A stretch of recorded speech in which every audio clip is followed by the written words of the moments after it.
When a new model drops, Fable, a new GPT, whatever's next, most teams stop and reintegrate. Ours use it the same day.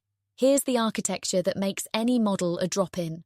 The orchestrating agent, Claude in your subscription, or DeepSeek, does the main work. When it needs another model's strength, it calls out through one interface.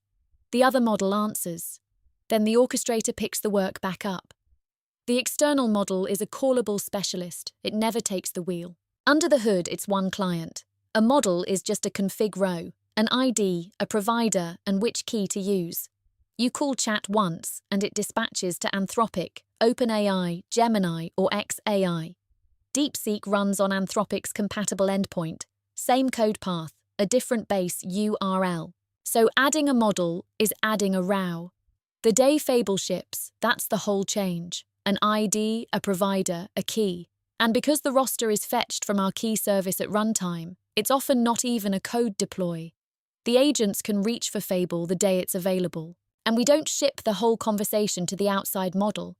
We give it scoped, read-only tools, read a file, grep, list a directory, confined to the task. It pulls only the handful of things it needs.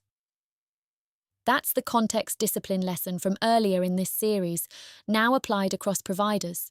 Cost and quality both improve when the context stays tight. Each model carries a priority. The client tries them in order and falls through to the next if one is unavailable, rate-limited, or declines. No single provider is a point of failure. Every key and every model ID resolves from one central service at call time. Nothing is hard-coded in the agents. Rotate a key or swap a model once, and every agent picks it up. No sweep across 30 repos. The real lesson is that the model is a detail.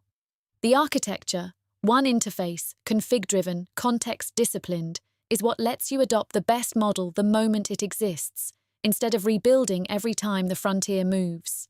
This grew out of our Cheaper Agents series, picking cheaper models, cutting the context, and splitting the providers. The full write-ups are linked below. Thanks for watching.